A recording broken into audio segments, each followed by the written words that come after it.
Good morning, my dear students. So now we will study the sequencing chapter. Okay, now today in this class I am going to tell you about the brief introduction to the sequencing. Okay, so sequencing is nothing but it is a selection of an appropriate orders, assigning a number of jobs or operation of a finite number of service facilities so as to minimize the total cost. So that is about the sequencing. Okay, so here so in this chapter there are five different types of problems will be there. Okay, so very simple problem. So already we studied this chapter in the class, that is the beginning of your semester, beginning of your semester classes. Okay, so now so the sequencing definition what I told you. So it is a selection of appropriate order, in which the number of jobs, that is an operations or any facilities, can be assigned to the finite number of service facilities. Okay, that facilities may be either machine, equipment, items, whatever may be. Okay, so as to optimize the output in terms of the time, cost, profit. Finally we have to assign a such that we have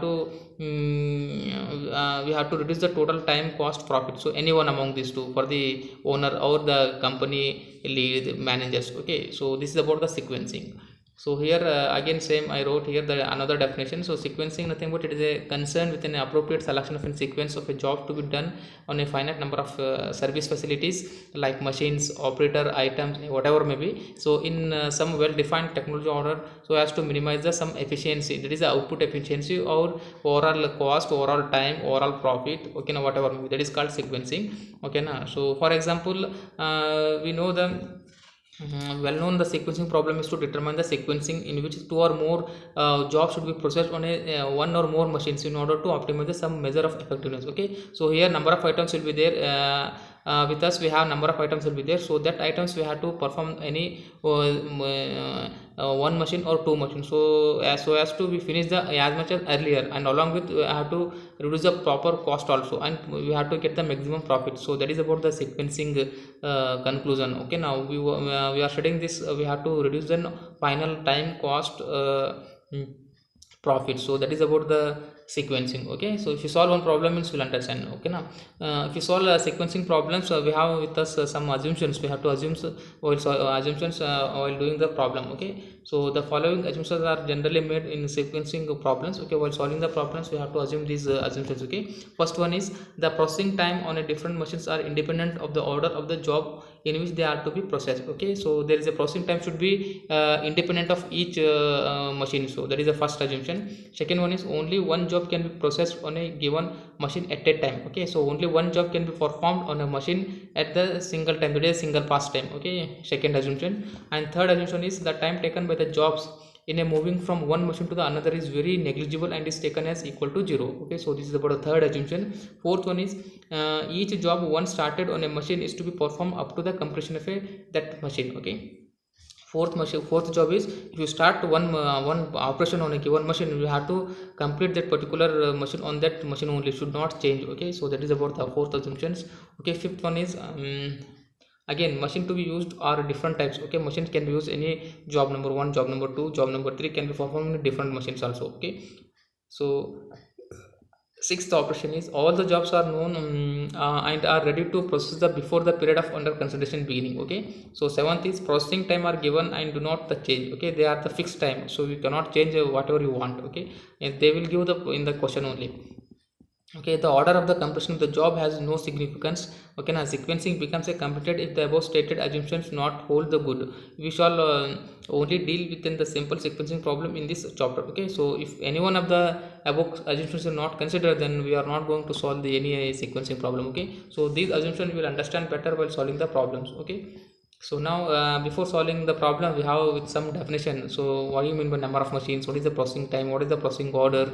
Okay, we should understand this, then we are going to solve the problem. Okay, so process number of machines, so number of machines nothing but it means the service facility through which the job must pass before it's completed. Okay, now so here there is number of machines will be there on which we can perform the number of machines. Okay, for example a book has to be published on a processing through a composing, a printing, binding, etc. In this case the book constitute the job and the various process constitute the number of machines. Okay, if you want to bind a book that is about the That is about the what we are going to, that is about the book consider the job. Okay, now what we are going to composing a printing, that is about the job, and which machine you are going to perform, which machine you are going to printing, that is about the various processing time. Okay, so that is about the number of machines meaning. Okay, so here again I told processing time. Processing time means the time each job require at each machine. Okay, whatever the time is taking to complete that particular job, that is about the processing time. Remember this is very very important. And next one is processing order. It means it refers to the order in which the various machines are required to for the completing the job. So the job, the operation to be completed, how much time is taking, that is about the processing order. Okay, next, total elapsed time. It is the time between the starting and the first job and completing the last time. That is the last one. Okay, so total elapsed time means beginning time to last time, whatever the time is taking, that is about the total elapsed time. So this is also very important. So this is processing time, total elapsed time and idle time. All these three terms are come throughout this sequencing chapter. Okay, so remember these definitions. And idle time on a machine, idle time machine nothing but it is the time on machine remains idle during the total elapsed time. So idle time nothing but the rest time. Okay, the machine should be free, that free time is called as idle time. Okay, no number of passing rule, so this implies the passing is not allowed, that is the same order of job is maintained over the each machine. So same order of job can be maintained for the each machine, so that is about the number of passing rule. Okay, so here again same common sequencing rule, that is FCFS means first come first serve. Who will come first, we will survive the first, that person. Okay, SPT means shortest processing time. Okay, EDD means earliest due date, and CR nothing but critical ratio. So this definition we will require, but you should remember this short term. Okay, next on to work center sequencing. Okay, so we have different types of problems here that can be solved by this Johnson rule. Okay, so the man solved this type of problem, so hence it is called as Johnson rule. Okay, so this technique for minimizing the completion of time for a group of jobs to be processed on two machines or at a two work centers. Okay, so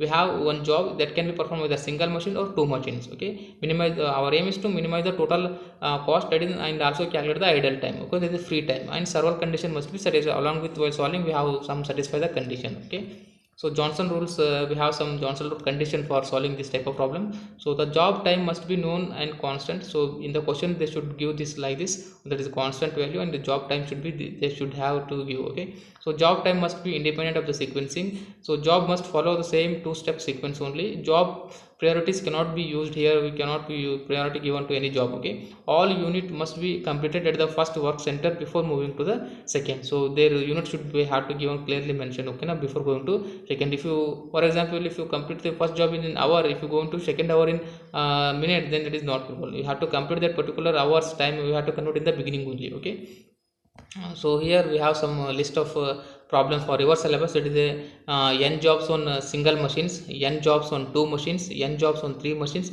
n jobs on m machines, and two jobs on m machines. That is missing here, so that is also there. Only the 5 different types of problems are there for your syllabus. Okay, so I'm repeating this is very important. So n jobs on single machines, n jobs on two machines, n jobs on three machines, n jobs on m machines, that is the number of machines, and also one more is there, here not missing, two jobs on m machines. Okay, so that is also there. So one machine's many jobs means what? Okay, so here the total time is independent of the sequencing. Okay, now so here total time is independent of the sequencing, that is particular order, that is particular path. And second one is the sequencing minimize idle time. Okay, you have to calculate the free time. So that is about the one machine and m jobs. And here the two machines and many jobs means all jobs follow the same sequence. It is a Johnson rule, we have to apply this. Okay, na and also it is some another rule also, a heuristic rule also it is called. Okay, so jobs have different sequence, it is Johnson rule, and Johnson rule three machine rule, we have to apply this.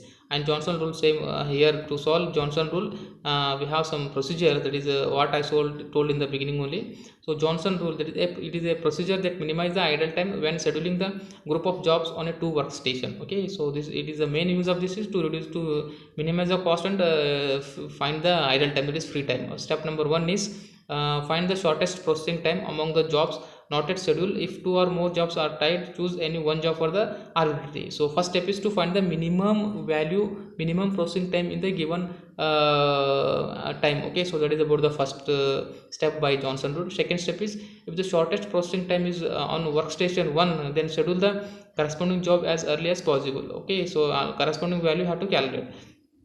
if the shortest processing time is on workstation 2, then schedule the corresponding job as late as possible. So this is about the second rule.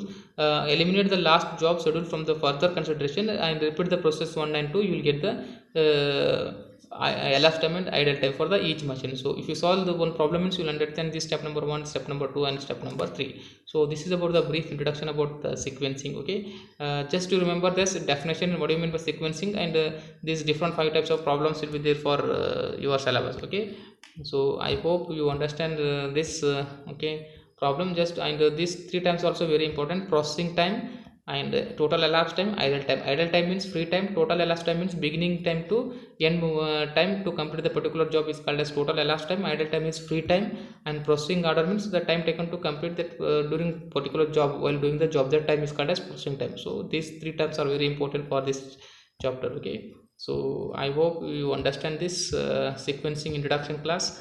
Okay, thank you.